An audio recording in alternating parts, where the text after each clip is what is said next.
What? Yeah. No, I'm behaving myself. No, I'm not playing in abandoned buildings. What? Again? Now, I suppose you had those people follow me again. Fine. Hey, this is Jimmy Farrow from Monty and the Pharaoh, and I want to thank all our subscribers. We have now passed 14,000 on our YouTube channel.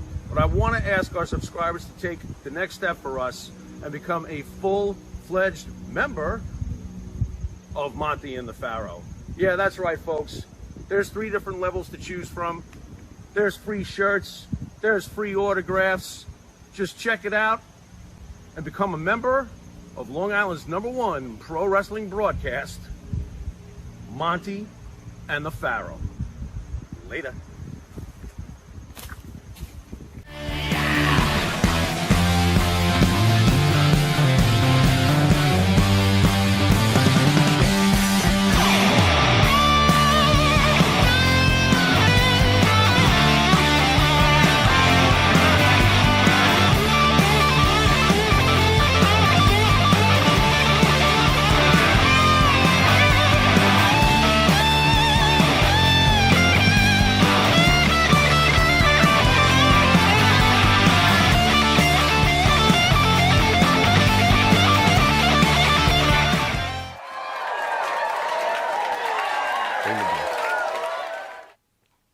All right, welcome back to Long Island's #1 pro wrestling broadcast, Monty the Pharaoh, filmed out of Indie Music TV here out of Ronkonkoma, Long Island.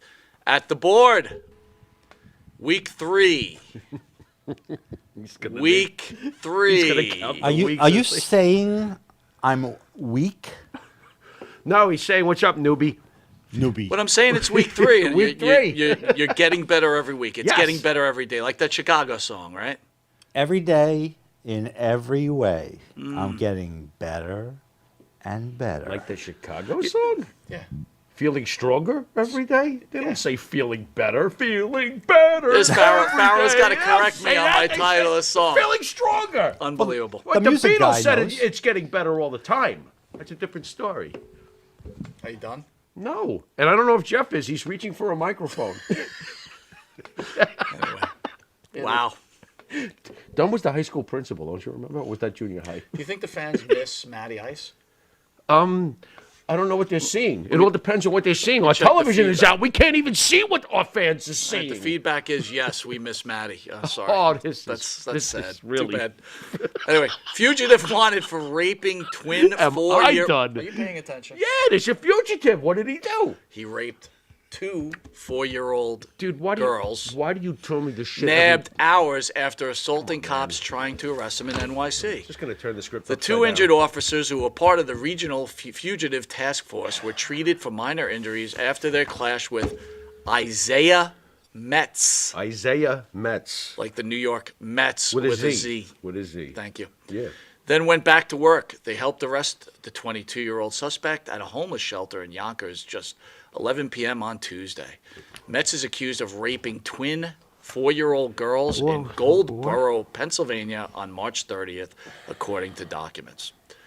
Thoughts on Mr. Metz? Why do you do this to me every week? You come up with a scumbag from hell. I think the world should know about scumbags. This is a scumbag from hell. I mean, what do I think they should do to him? You know how I feel about these sorts of things. Live castration on pay-per-view. Fair? I think our esteemed guest, who the fans will see shortly, agrees. That's fair. I just want to. Who does this to 4-year-old twins? Well, that's my point. Like, who would man. do that? This Like, is what sick. are you thinking about? What is he thinking about? I don't know what he's thinking about.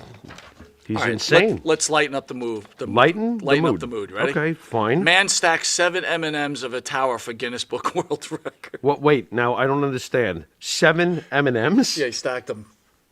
What do you mean? Like the candy? Yeah, round candy, 7 of them. He put one on top of another, and he was able to get it to 7 without falling. And he broke a Guinness Book of World Record. Wow, that's. So you don't want to talk about rapists? We'll talk about M&Ms. I bet you I could stack Reese's Pieces like nobody's business.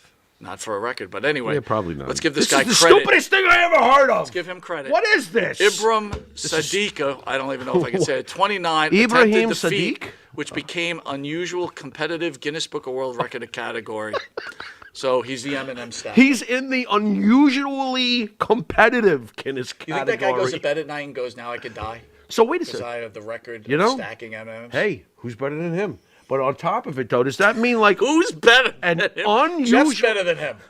Most likely, an unusually competitive category. Does that mean like the guy who can rip off 47 consecutive farts is in this? Like, is he in this category? Is that a record? That's I'm seriously. going to ask our guest after commercial break if that is 47? Well, he 47 he farts. remembers Andre. There's a good chance that 47 might be a very small number. So 47 farts is a lot of that's farts. a lot of White Castle. To the right is the star of the show, Mr. Jimmy Farrow. Yeah. Jimmy, how are you? We'd like to thank the band. Lovely. We'd like to How are thank you? the band that sings the theme song for Monty and Farrow. Our own Jimmy Farrow, along with his partner, Bark Riggs, make up the band Wisteria Hall. Wisteria Hall sings such great songs as In My Dreams, In My This Life, Not Far Behind, Here Comes the Rain. You can find their music on the Wisteria Hall YouTube page. Hit that like and subscribe. Hear Yeah. them on Spotify, Like. or Apple Music, and Subscribe. Reverb Nation, or where music is sold. If you didn't know it, you are watching Long Island's #1 pro wrestling broadcast, Monty and Farrow. Catch Monty and Farrow on the YouTube page, Facebook Live page. Hear us on iHeartRadio, Radio. Spotify, Anchor, and catch us on the Twitch TV Monty and Farrow page, and catch us on Channel 115 if you live in New York every Tuesday at 9:30 or Saturday at 11:30, where we go to head with a Saturday Night Live, and Channel 20 on Tuesdays at 1 a.m. Where over how many people are watching us weekly? Over 102,000. Man, 102. Not bad. Nice job. Yeah, 6 figures. And we want to thank Amazon Music for putting on Long Island's #1 pro wrestling broadcast. And we'll be back because we know the fans are excited, along with our special guest, who I'm not going to tell you who it is. And neither am I. Good. See you in a sec. That's right, folks. Canine Corral. For all your dog daycare and overnight care, call 631-549-1544. That's 631-549-1544. Elm Logistics. For all your logistic needs, call 631-299-3595. That's 631-299-3595. Elm Global Logistics. Pride, performance, and partnerships. Jeff Quest, graphics design, custom vinyl lettering, and all your art and video needs. 516-317-8204. That's for Jeff Quest, graphic design.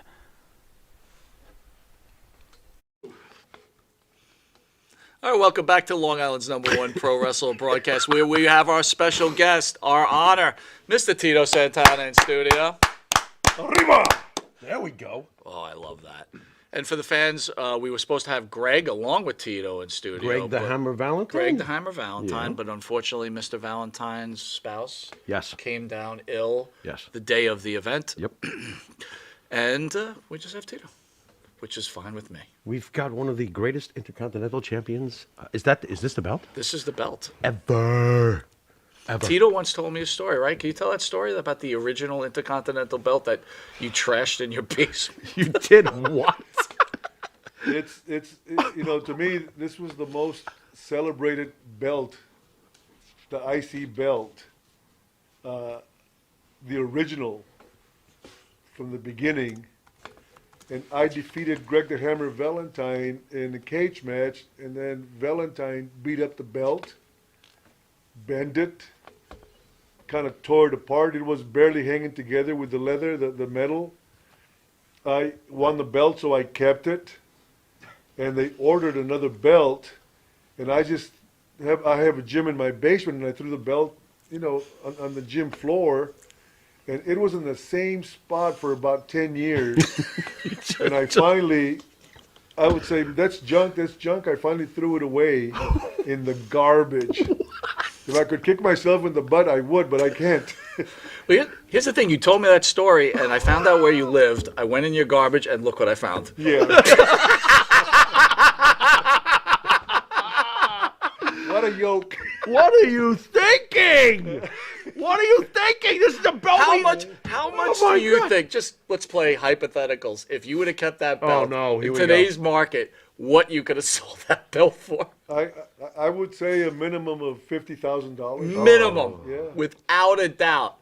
God. Could, And your cat Muffy used to piddle on it in the basement? I mean, what are we talking here?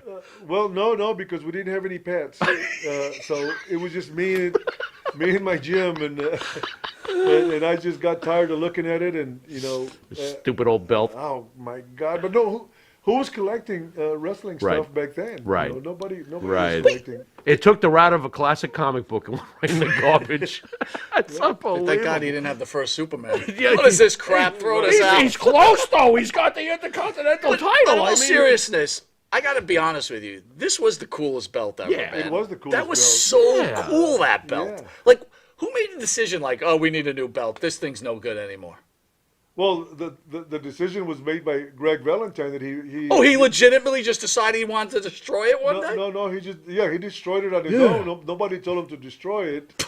He destroyed. He just destroyed it. Valentine's not all there, even now. wow. So he just. He did a shoot on the belt? He did a shoot. He was upset because he lost the belt. I don't think he wanted to lose the belt, and he lost it. And that's what he wanted to hand over to me, and a piece of garbage. And they made a beautiful belt, but it never compared to this belt. So were you like, hey, Greg, like in the locker room, like, yo, man, what are you doing? You just destroyed this. This is the best belt ever. Well, and Greg says he kicks himself in the ass because he didn't keep the belt. Yeah.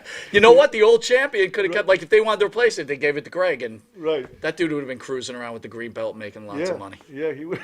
Wow. Yeah. So deep down, what'd you think of the new design? It was like, this thing's a piece of crap, or were you like, Well, no. maybe eventually I'll get the belt in my basement fixed, or At the moment, to be honest with you, that was a heavy belt. You could Okay. feel the weight on it, and it felt like a real belt. Okay. And the new belt had a different weight to it. It just it didn't seem like it was real compared to that one. Fans are saying you look like you could wrestle today. Well, I think I'm going to wrestle Saturday. we go. Are you kidding? I haven't wrestled in about 2.5 years, but I'm going to strap the boots on one more time and Really? See what happens. I don't know. happens. Wait a I minute. stay in pretty good shape. I work out. I do my cardio and I lift pretty regular. But I haven't been in the ring, so I don't know how the body's going to hold up. But the fans want to see me, and I'm gonna give it a shot. I think you're going to do pretty well, actually. Thank you. So, first question. Greg was supposed to be here. This was one of our questions, so you're just going to have to answer it. Who was the better Intercontinental Champion? Ooh, Tito or Greg? Yeah. Wow. Without a doubt, Tito Santana. There we go. Wow. He didn't even have to And Tito think. puts himself over. He should. He should. He was more athletic than Greg. Wow. He was. He was more exciting. He The was man knows how to wrestle. right. Still. Great matchup though, right? As far as what do you call it? Wrestling, right? Yeah, yeah. Greg was a fighter. Greg was like a pit bull. He was I'm not taking anything away from the guy. He was a fighter. He would keep coming at you, and if you didn't fight back, he'd eat you up. is he like the perfect opponent for you in some ways because he's the opposite of your style? I think he was, but I would get home at nights, and I would tell my wife, I've had easier street fights than matches with Right. Greg the Hammer Valentine. Right. I mean, we were bruised up, and he'll tell you himself. I mean, we used to beat the crap out of each other in the ring, and that's why the fans really bought into our feud that we had. We had the longest feud in the history of the WWF at the time, but it's because the fans, I had surgery on my knee. It was taped. It was shown to the fans, and then the matches that followed, the fans bought into the whole thing, and we used to give them a show and beat the crap out of each other, and they wouldn't get enough. They wanted to see, what was next. Would you consider that one of the top 10 rivalries in the history of wrestling? Forget about the WWE history of wrestling. I would say it's one of the top 10. I was a wrestling fan when I became a wrestler. Before I wasn't a wrestling fan, and I saw a lot of great matches, a lot of great feuds. Wahoo McDaniel had some great feuds. Chief Jay Strongbow had some great feuds. There was a lot of great feuds in professional wrestling, but I would put our feud on top of many others. Would you say that Greg was the perfect opponent at the perfect time, all things considering? And whose idea was it to book you two together in the first place? Was it Vince? Well, I guess everybody knows a lot of our business has been exposed. The person who really messed up my knee was Mr. Wonderful Paul Orndorff in Erie, Pennsylvania. And the next day, we were going to have a taping in Brantford, Ontario, and my knee popped, and Andre the Giant helped me get to my room because I couldn't walk on both legs. And I walked into the meeting room in Brantford, Ontario the next day with crutches, and I told Vince, I can't go. And I said, but if you want to do some kind of an angle, I can tape my knee up pretty good. And I said, I'd like to get something out of this injury. And that's when they knew that I was going to need a surgery. And they didn't trust Mr. Wonderful Paul Orndorff because he would lose it and he would tell everybody off. And, he was a different level. But let me ask you on a personal basis, right? You're injured. You're like, hey, we'll do this gimmick where I lose. And like you said, they didn't want to go with Orndorff. But in your mind, were you thinking, man, Orndorff is really hot right now in the territory. I want to work with him. I can make a lot of cash feuding with Orndorff. Oh yeah, I would have loved to have done some kind of a feud with Paul Orndorff because we had matches without us having a feud, and he got so much heat in the match that that was the only opponent I ever had where fans jumped into the ring. Wow. And jumped on Paul's back to help me out as he was getting heat on me and as I was selling. So it was a natural thing. We resembled it. We both looked like athletes. We used to go in there and just it was my match with Mr. Wonderful was a different type of match than I had with Greg the Hammer Valentine. With Mr. Wonderful, it was I would say 50 wrestling and then a fight in the ring. And with Valentine, I would say 80% fight and 20% wrestling. It was a different style. And I think at the time, the fans enjoyed the wrestling the most. But Valentine and I really clicked together, and we just and Greg will tell you we didn't go in. A lot of people would talk in the ring. Me and Greg would just go in there, and we just went at it. We didn't have to talk. We just entertained. Back then, they used to tell you learn. Mr. Fuji would tell me you learn timing and you listen to the people. The people will tell you what to do. And when I first started, I said, "What the hell is he talking about?" And when you become a pro and you become primed, you do get the ear, and the people will kind of guide you through the match if you're smart enough to hear them. Do you think there's less and less of that nowadays, and it's more pre-planned choreograph? I don't watch. Okay. The WWE.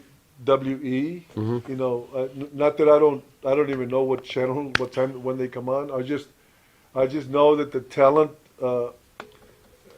they have never had the chance.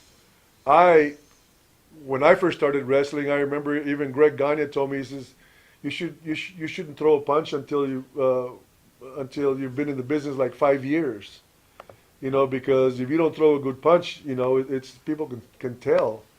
And I got to where I could throw a pretty good punch. Oh, yeah. I can throw a punch with my right to the nose, a punch with my right to the nose, to the teeth, without worrying. And there's nobody that's teaching them. I was in a battle royal, and Harley Race was there, and he grabbed me and he turned me around. He says, "Come here, kid." Says, you're gonna learn how to throw a punch today. So he turned me around and put himself in the corner, and he says, "Okay, hit me in the head." So I was scared to death to hit Harley Race. Sure. Because he was a killer. Yeah. And can you swear a little bit here? Yeah, You sure can. So I threw the punch at him, and he says, "Lay it in, you pussy." and the art to me of throwing a good punch without it's the fact that you lose the fear of hurting somebody, and you feel the confidence. Okay, I'm going to throw the punch, and I don't have to worry if I hit him too hard. But it was a process of learning how to throw a punch. You start in the stomach, and then you start here in the neck, and then you work to the forehead, and then when you get to throw a punch to the nose and to the mouth, and there's not too many wrestlers who can do that without really hurting somebody. And Harley was one, and Ric Flair was one. I was one, and I had a lot of people that have told me that I threw the best punch, but there was I would say a dozen guys that were as good or better than me. I'm not going to say that I was the best, but I was very comfortable throwing a punch anywhere in the body. Greg Valentine did not have soft hands. Is that safe to say? Greg Valentine would lay him in. I mean, I bet. He'd hurt you. I bet. He'd potato you. But one thing about Greg, we used to say, you get a receipt. He'd hit you hard, and you could hit him as hard as you want. He never complained either. How was the pay, if I can ask, for you and Valentine working together? Were you headlining B shows? I mean, how did they fit you in on the card, and how well were you guys compensated during that legendary feud, if I can ask? Well, me and Valentine were the first feud that were selling out in Madison Square Garden, there you go, Baltimore, right there. Washington, without Hulk Hogan. That's an A show. He's selling out the Garden. That ain't no B show, right? We were setting records ourselves. Detroit, we brought Detroit from $20,000 to $250,000. Wow. You used to pay like $5 to get in. So Man. you'd have $20,000 in Detroit. We built up Florida. I mean, I think we had like 6 return matches. Strep, leather strap matches. Tape fist matches, lumberjack matches. We had 1 hour matches. We wrestled for an hour. We went in Madison Square Garden. We had a no time limit because we went over the curfew, so they had to close down. The garden couldn't stay open after 11 o'clock, so they had to stop the match because we hit the curfew. So we went in the next match was they had to pay extra, no curfew match. I mean, we had, and we were main events. We were making good money, not anywhere near what the guys are making now. Oh, right. But at the time, it was pretty good money. So how come they chose, being that feud was so hot, WrestleMania comes along, and they decide to put Junkyard Dog against Valentine and kind of have you do the run-in? I know you opened up and you were the guy that started the show. Right. How come they didn't decide to put that intercontinental match together instead? Well, I was pretty upset about that. But the card was so loaded, and at the time there was only 2 or 3 pay-per-views at the time. So our match was so hot, they wanted to carry the match every week on the towns across the country. So if we would have had, because we we'd have the same match in Miami, the same match in Detroit, the same match in LA, the same match, everywhere for about 2 months, and then we come back with the returns. So they would have wasted a whole loop of matches if they would have put one of the matches in the pay-per-views. And I think maybe, I don't know, Vince thinking and Pat Patterson and whoever else was there making the decisions. I don't really know the reason, to be honest with you. I wasn't in with the office that much. In hindsight, then, the way you explain it, it probably makes more sense because you probably made more money then. I mean, Yeah. you got a really big payday in WrestleMania 1, but you were still touring with Valentine for another 6 months after that, maybe. Right. I'm not sure of the months, but No, we were probably our feud went for about a year and a half. yeah. So yeah, the payoffs. The only person making big payoffs back then was Hulk. The rest of us weren't. Hulk wrestled. I think it was Bundy in WrestleMania. Yeah, WrestleMania 2 was Bundy. WrestleMania 2 is the main event, and Right. and didn't make anywhere near the same amount of money that Hulk was making. Hulk, you got to give Hulk credit. Hulk was a good businessman, and he figured out how to deal with Vince, and he recognized his value in the company, and he did it. He did it his way. Hogan, a cool guy in your book? You get along with Hogan back in the day? Yeah. Nice. I mean, Hogan was to me. We started in the same era. He I was just a remember. little bit behind me. You fought him at the Garden when he was with Blassie. Right. For God's sakes, I Yeah. remember these things. Yeah. Yeah. Yep. And we used to talk, and we used to help each other, and but I don't know if I told you the story. Sylvester Stallone sent, I think, 3 or 4 of the wrestlers, Gorilla Monsoon, I think Dino Bravo, Hulk, and maybe even Mr. Wonderful, a letter for the movie that Hulk was in, and Hulk was the only one that answered it. Nobody else answered it. Oh, wow. So Stallone had invited others to possibly Yeah, try out, and they right. blew him off? Yeah. Why would they do that? Rocky, the franchise is already 2 films in it. It's a blockbuster. Right. That doesn't make any sense. I don't know. That's strange. Hulk was the only. Yeah, well, but it ended up getting Hulk fired from the WWF, right? Because Vince Sr. didn't Right. want him going Senior- into that movie, right? Senior was against that. And you guys didn't know, if you would We accept flew it, to- what it did. We flew to Japan together, Hulk and I, and he was telling me, he says, Vince wants me to dye my hair red. And this was, I don't know if Vince knew, I'm talking about Vince Sr. Senior, yeah. I don't know if Hulk had discussed this with Vince or what, but he says, I don't think I'm going to do it. That would have been terrible. Yeah. He says, I don't think I'm going to do it. And then, he gives his notice, goes and does the movie, and then he comes to Vern. Minnesota. Yeah. And they try to push him as a heel, and they gave him Johnny Valiant as his manager, and they were giving him going up against 2 baby faces when they brought him in on TV. And they tried hard to turn him into a heel, but the fans he looked so good. The fans were having none of it. And the fans just kept cheering him and cheering him. They sent Johnny home, and they didn't, they turned him babyface because and all of a sudden. Poor Johnny Valiant. Then he had to become a comedian. He was a comedian? Well, after that career ended, yeah, he became a comedian. Okay. God bless him. Tito, Yeah. why you're one of the all-time greats, right? You're one of the great technicians, right? You're just an all-time great pro wrestler. You're a restless wrestler. Why does someone like you all of a sudden, when you leave wrestling, you just don't like it anymore and you just stop watching? Why does that happen? It's not that I don't like it anymore. Is that I'm a school teacher. I really enjoy what I'm doing now. I was a professional football player. Never made it big. But I wore the Kansas City uniform for a little while. Nice. And you still watch football, I'm assuming, right? I love football. Still I love love football. baseball. I love all the.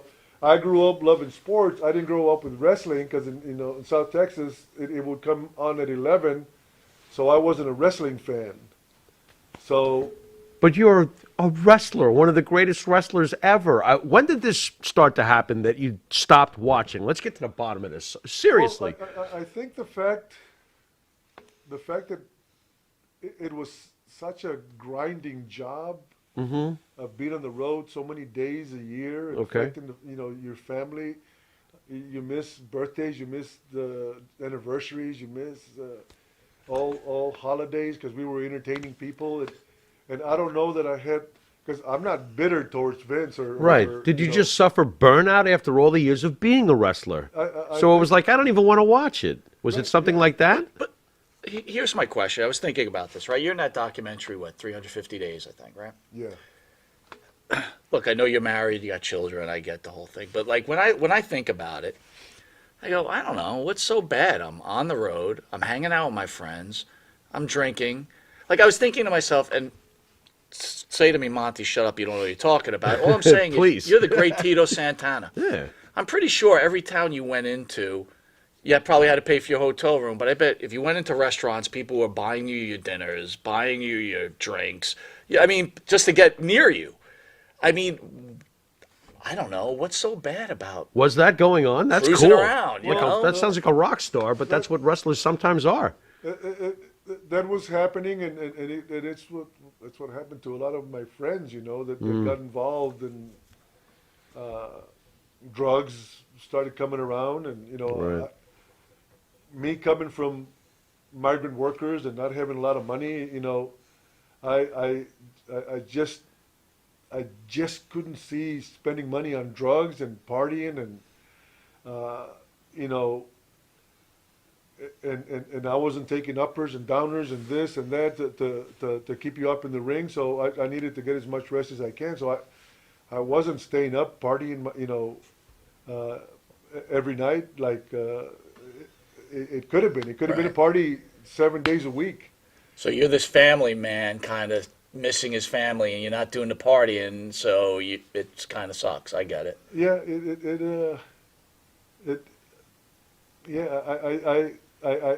I would miss my family. We were poor, but we were a close, tight family, and I wasn't having that in the business. I was making pretty good money, but being on the road, I remember me and Rick one time we were in Michigan, and we came back. We stayed by the airport in Detroit, New Year's Eve, and right at 12 o'clock, we both looked at each other, and we used to wear our white trunks, and we were cleaning our white trunks because the white trunks and the white knee pads, you had to wash them every night. Yeah. Otherwise, it'd be real hard to get rid of the dirt. And we say, oh, look at the superstars washing our trunks and our knee pads on New Year's Eve. Those were tough. It was tough being away from home, from your family. For a single guy, it was great. Right. It's a great business for a single guy, but once you start having a family and So can I ask you about your wife? Can you tell us a little bit? Because it must take a special woman to be with someone that they don't see all the time. Can you share with the fans like what your wife means to you and what type of person she is? well, it's I appreciate her a lot more as the years go by. Sure.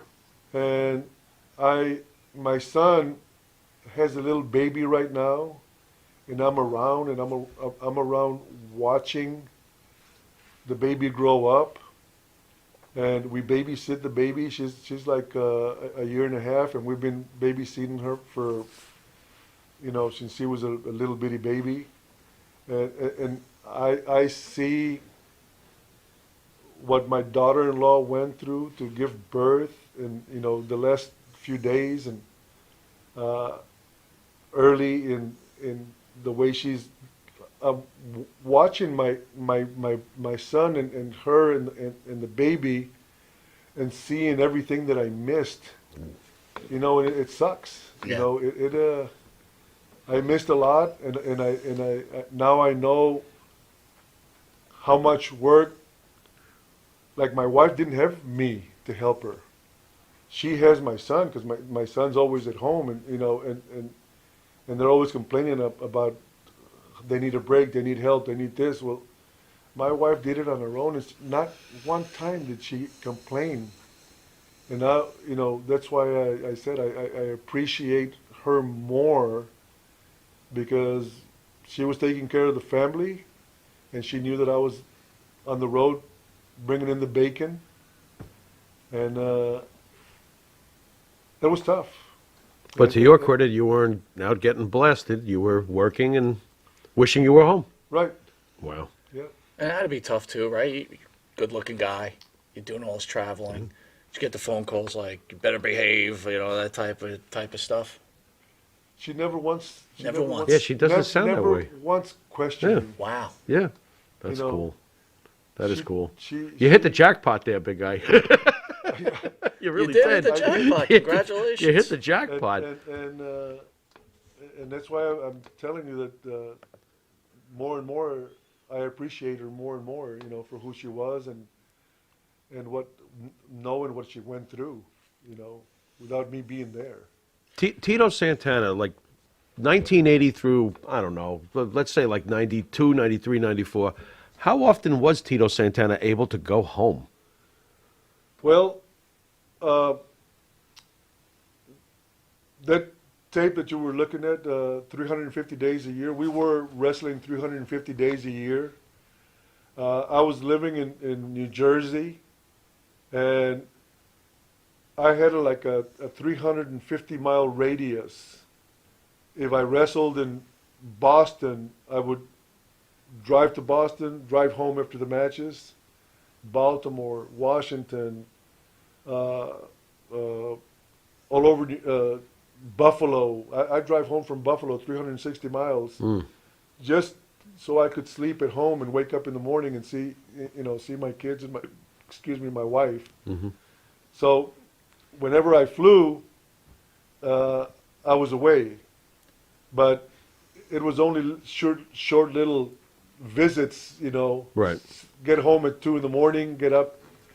I still worked out, and so I wasn't doing very much with my family, you know. It was, Right, because you had to keep yourself in shape, right? So maybe it was even a little better when it was regional, when the WWF was regional and you were up Right. here. It was like, oh, this is much Yeah. better, right? But once they went worldwide, then it Right. became crazy, right? yeah. You know, you mentioned Rick Martel. Can you tell some stories about your relationship with Rick Martel and what kind of person he is? Rick, to me, Rick was a man's man. You know, he, like the rest of us back then, we were all professional wrestlers, and we all went into the ring with the idea of, you know, I'm going to go in there to try to steal the show. And a lot of times, if they would put me in a good spot, I would make it difficult for the main event to follow my match. That was my goal. Rick was the same way, but everybody else was the same way. And everybody else could do, you know, if you got put in a good spot, everybody, we had so many good workers that you could make it harder and harder for the next guy to follow you, you know, because we all knew how to control the fans. We all knew how to, you know, bring up the emotions of the fans, you know, up and down. But Rick was the same way, you know. We all got married about the same time, Hulk, me, Rick.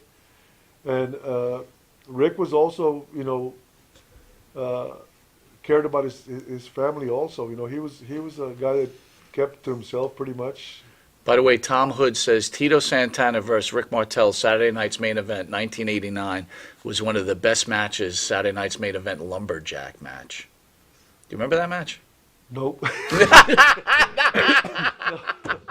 No, but I do remember having some great matches with Rick. You know, One of the lumberjacks got So him. let me ask you then, when Savage comes aboard, Oh. Does he kind of change the industry a little bit because of his scripting things? And because again, I could be wrong, but the times you've been in, we've had discussions. It seems like you weren't the biggest fan of Savage, and I could be wrong. I'm wrong about 90% of things I say, but that's the feeling I got. No, Randy came in to me as an opener, and I came in the same way because I learned how to work, in my opinion, when I started work when I did my first angle with Don Morocco.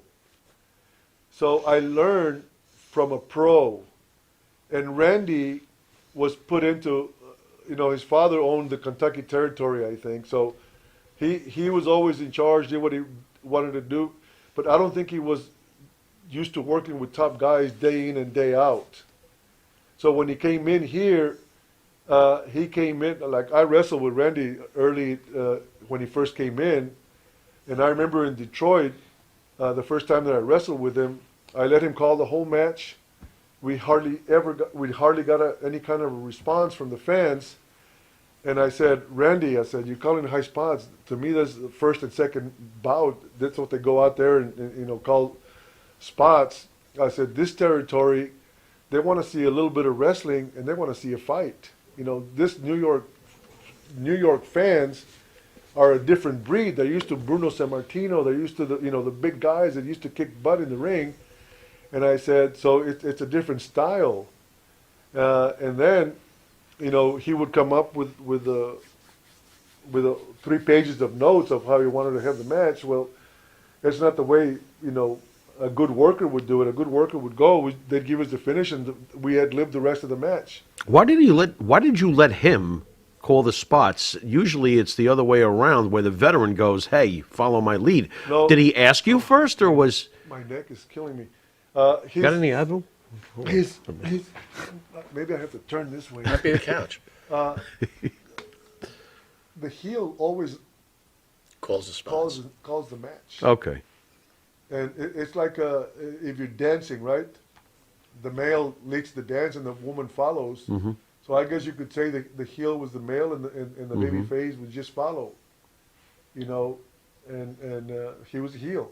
Right. So Even if he was year? greener, and That's even what if he I'm was getting new to at. this, That is right, what I'm right. getting at, because I know that on an independent card, if John Schmagegi's going to wrestle a legend, I don't think he's calling it if he's the heel. So Right. I'm just curious, as you were in the, what year was this, please? The first time you got in the ring with Randy in the WWF? well, but you got to remember this.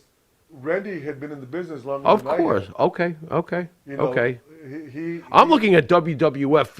right. No, Randy and I, we were together in Georgia in 1977. Oh wow. Okay. And he had been in the business already Nice. a couple of years. Nice. So And he has a strong personality too, I would assume. So right, yeah. right. So the babyface always let the heel. Gotcha. When I got you're right. When I got more mature, like in the 80s and 90s, that the other wrestlers knew that I was already, primed, Well-rounded. and Right.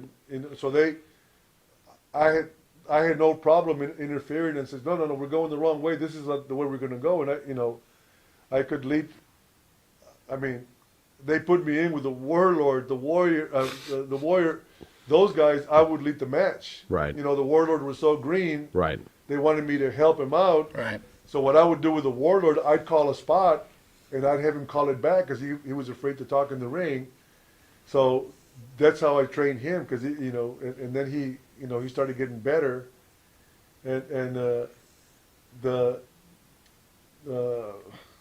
Warlord's partner, the Barbarian. The powers of pain.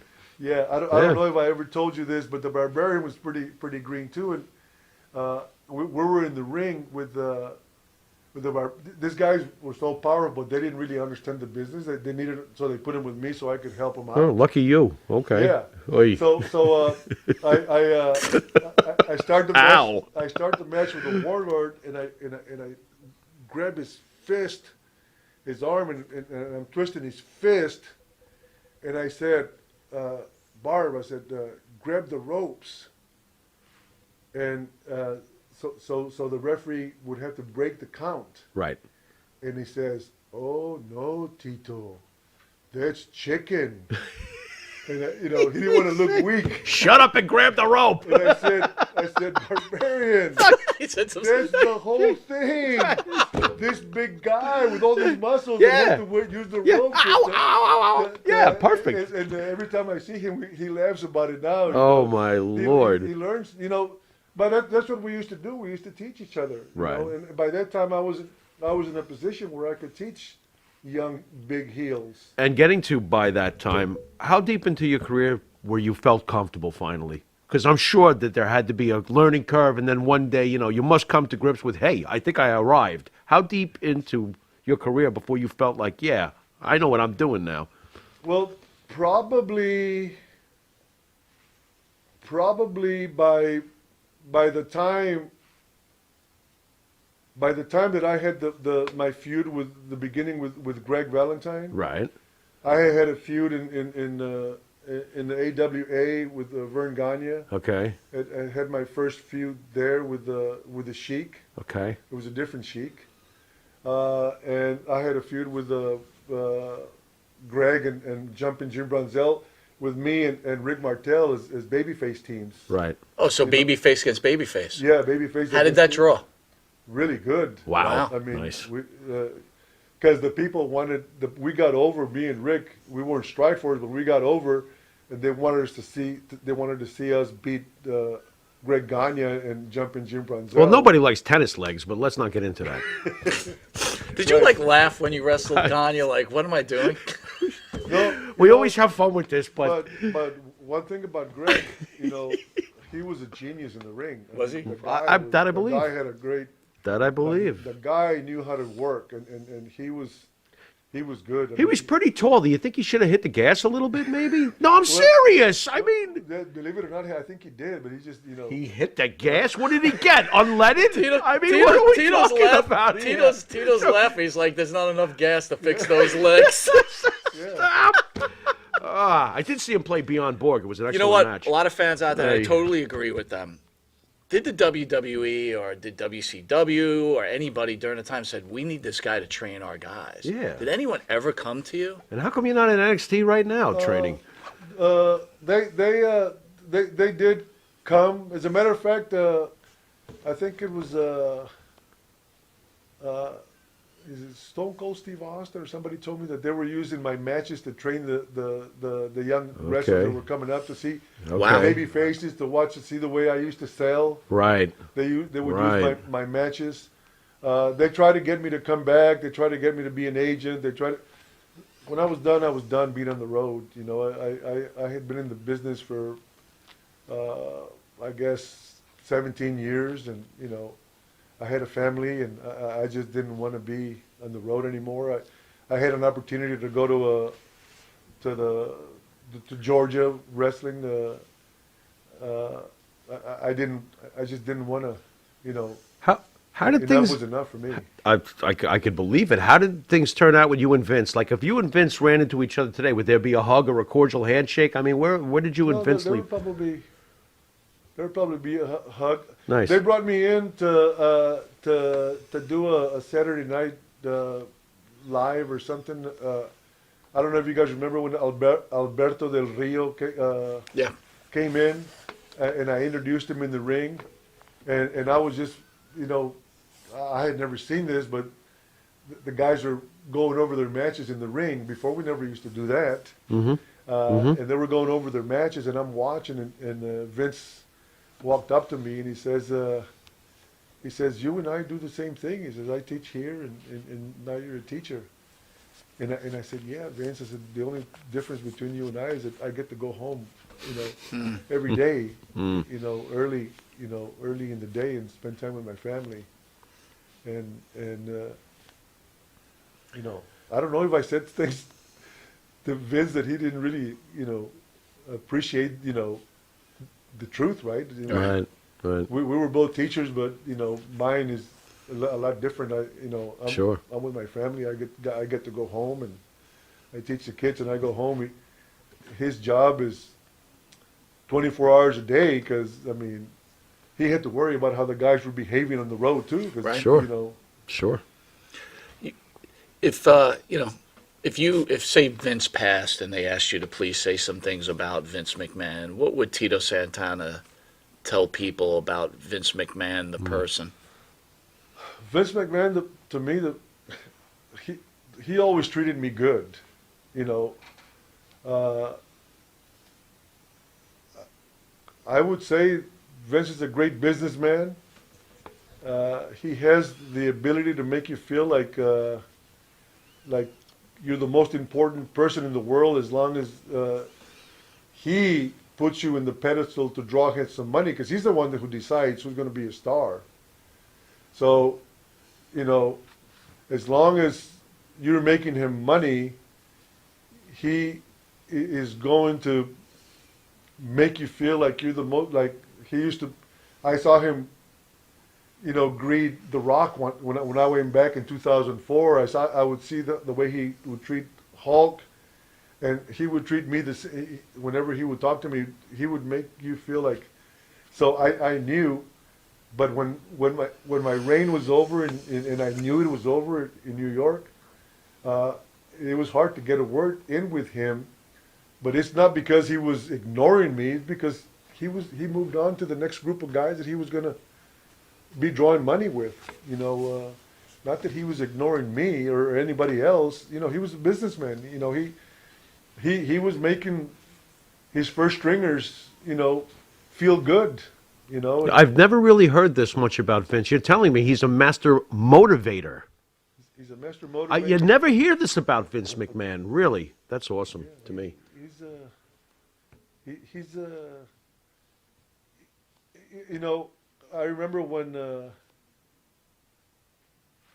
Vince first took over, and all the old veterans would say, "This guy doesn't have it." And right, I was still pretty green. That's when I first just got in 1983, and I thought to myself, "He does have it." You know, I never told that to anybody else because I was a young guy, but I saw that.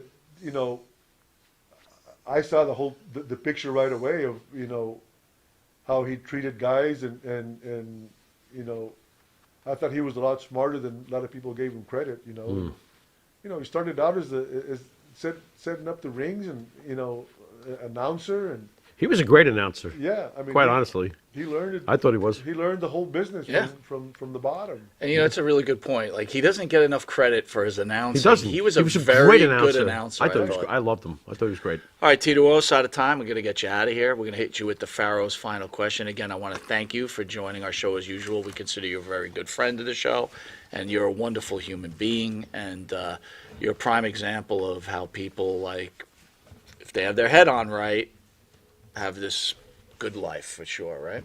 For sure. So the Pharaoh's final question, Tito, I have no idea what he's going to say, but good luck. It could be ridiculous. I have no idea. It usually is ridiculous.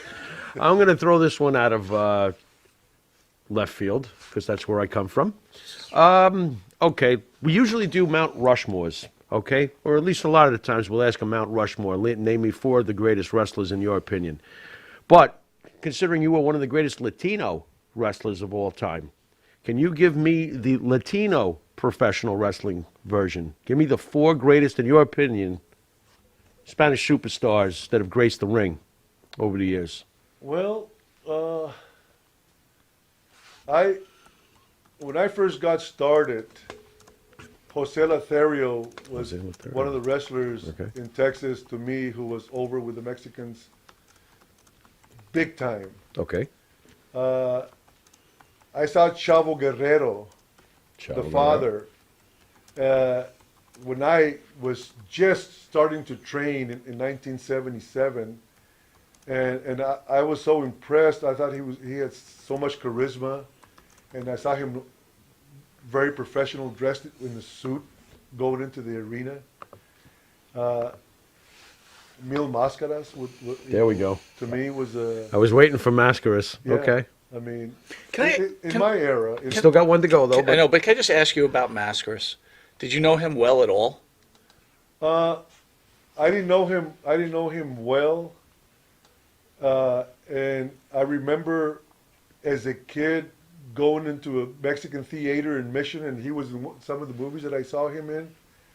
And then when I first started wrestling in 1977, he was wrestling in San Antonio, and I was driving, and you know, I was just a referee, you know, I wasn't wrestling yet, and I refereed one of his matches, and he got to ride in my car. I drove him from San Antonio to Houston, and in the locker room, I saw him take one mask off to take a shower, and he had another mask on. So I said, "This guy doesn't.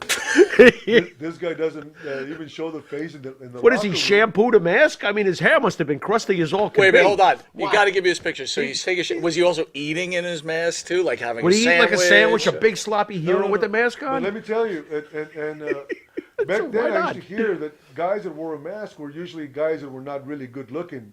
Guys. Okay, that makes sense. Yeah. yeah. So then we get in the car, But he was normal looking? and we get. Well, let me finish the story. Okay. We get in I'm the jumping car. ahead. Back then, the wrestlers would always go. The first thing we'd do, we stop and pick up a 6-pack of beer. Each one of us would get Okay. our own 6-pack of beer, and we'd drink. And we went into the bar, into the place to pick up the beer, still wearing the mask. And when we finally left town, he took the mask off, and he was sitting in the right up there in front with me. And I looked, and I said, "Man, this is not a good-looking guy." I said, "Why in the hell is he wearing the mask?" You know, in professional wrestling. But he would give me some good advice, you know, and like I never realized, and I found it out later that, like, my competition, or I was Chavo's competition, I was Mil Máscara's competition, I was Lothario's competition. And after a little while, those guys started treating me a little different. You know, Right. so then they realized this kid here He's is good. going to be the one that's because you know Right. there was a top Latino, right? You know, and I think at one point I was the top Latino. Oh, you were. in the business. You are correct. You are correct. You- You succeeded Mascaris, in my opinion. Yeah, I think so. Yeah. Unless I missed something. I would say without a doubt. I mean, if I was just to choose, I would say probably you and Rey Mysterio Jr. and Eddie Guerrero would be That's the top right off the three bat. And you can put greatest. Mill right there, And, too. well, to be I mean, fair, I you would. know. I always felt like you were the younger replacement for the great Pedro Morales. Interesting. And you That's true, carried too. that torch Oh, for my a Lord. very long time. For sure. Again, it's funny how life Yep. is weird, right? I was a Morocco fan. I think we spoke about this when you beat Right. him. I was really upset. Blah blah blah. But now I'm talking to you, and then Morocco is one of the great talkers of all time. Yeah. And now you've been on a show a few times. You are entertaining. I could listen to you all day. But on the other hand, Morocco has his own podcast. I'm like, man, this guy, he's got a personality of a wet mop. But I think Easy I for told him you to guys say. in 2004 when I got inducted into the Hall of Fame, and Eddie Guerrero came up to me and thanked me for Yeah. opening the door for the Latinos in New York. You know, to me that made me feel There you go. really, really good. There you go. Are you putting yourself as the fourth on the Mount Rushmore for Latino? Yes, There we go. Without a doubt. That rounds it out. So Very nice. the life of you, great wrestler, great football player, teaching today's youth and growing this country, and you're responsible for some of the greatest wrestlers because of you and your talent. In his style. You should be pretty proud of yourself, Sure. my friend, for sure. Thank you. One last question, and then we'll just call it a day. Okay. Kansas City Chiefs, were you on the same squad as the great Butch Reed? No, he came a year after I did. Yeah. Who was quarterback for the Chiefs back then? I'm trying to get a time frame here. Well, Lenny Dawson was still there. Len Dawson. Woo! Yeah. Damn. He had a ring and everything. Yeah. There you go. He was very nice to me, you know. Lenny Dawson. Yeah, I was a free agent. Like I said, I wasn't a big superstar. Before I went to, when I got there to camp, I had injured my ankle and I didn't tell anybody. I ran a real slow 40. I ran like a 5.1, and I could run a 4.8. Once in a while, hit 4.7. And when I got cut, the head coach told me that I was very slow, but it was too late. Right. I never Right. said, "Can you please time my 40 again?" But I knew I could play, and then I went to Canada and played for the BC Lions. And after the following year, they wanted me to come back to Kansas City and do it again. And I said, no, I was the only tight end with the BC Lions. So I said, no, I'm going to stay here. But by that time, I was thinking of wrestling already. So, And glad you did. yeah. Because Sure. you changed the Well, was that wrestling the right world, choice? and think of Yeah. all the millions of fans because of you. Anyway, I want to thank the great Tito Santana. Absolutely. Want to announce some Thank you, upcoming Tito. shows. Next Thursday, we have Mr. Abdul the Butcher making his return. Wait. Here in the No, studio? he'll be doing a So we're safe. Mix, He's gonna yeah. do. Okay, we're safe. Okay, good. You got to keep your hands and feet away from his mouth. That fork of his. Go ahead. and then we have a regular show Thursday, and then on May 6th we have a marathon. Tell me about some of these guys as I go off. Just give me your opinion on them. Tommy Rich, he'll be in studio. Wildfire. Wildfire. He was my roommate. Tommy Rich was your roommate. How long did that last? He was my roommate. There was a year that I don't remember too much about. Did How you, did I- not to be dirty, but we That's found out when Wildfire. Missy Hyatt was here that did- was her first blowjob. Would you- Was Tommy Rich? Oh, no, I don't know. Now that Say you've you learned, know, now that just you've sharing learned, some historical data. now that you've with you, learned that, Mr. Tito, what are you going to Santana. do with that Just information? sharing, It's just like- sharing, So just sharing. Mrs. Was bragging, I guess. Yes, she was bragging. Yes, she was. Coco, beware. Spark plug. Nice. The Conquistadors. Oh, Jose Luis Rivera and Jose Estrada. I love Jose Estrada. Very, very underrated, underused. Nice. A lot of talent that was overlooked. And besides you, one of my all-time favorites will be in studio. Oh, here we go. Jesse the Body Ventura. There's a man who could get the most out of nothing. I was playing a video to somebody that I saw on Facebook that he was talking to one-man gang and another guy doing the interview. And he says, Tito and I were wrestling in Denver, Colorado, and 10 minutes had gone by, and we hadn't touched each other, and the people were ready to come in and kill him. You know, he would get the most out of nothing, he said. And then I think he was trying to talk to Mankind. He says, why beat your body up if you don't have to, if you can get the people, you know, so Right. hot and bothered Right. just by what you do in the ring. And he was a master. You know, he could get the most out of nothing. He could wrestle a broom and get the people to come and want to kill him. Leave that broom On alone. a personal basis, I love Jesse Ventura, the wrestler, and I really did love Adrian Adonis and Jesse. Even though we were from here, I would read about the East-West connection. Yeah, And yeah. did you get a chance to wrestle them when you were in the AWA by any chance? I believe me and Bruno San Martino wrestled Adrian and Jesse here in Long Island. What? What? At the Comac Arena? Yes. What the fuck? Where the F were we? Tito, I wish I would have Was known. that when we discovered booze and girls? Oh, my God. How the heck did we miss this? I want to go back in time What? right now. What year was this, please? Oh, no, No, it's no, got to man. be 83, right? 83, 84 or something, I think. right? Really? Yeah, absolutely. Wow. How dare us miss that match? Anyway, Tito, Oh. got to tell you again, you mean the world to us. You're a great man, and I thank you again for supporting the show, and I thank you for Thanks, coming man. on. Thank you. I want to thank the fans who loyally join us every Thursday, Yeah. and we've got some really great shows ahead.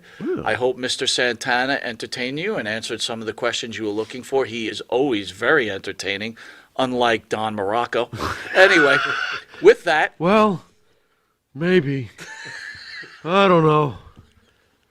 this is Mike Monty. This is a very, very not bored Pharaoh. And until next time, thank you, Tito. We love you. Thank you. Later, everybody.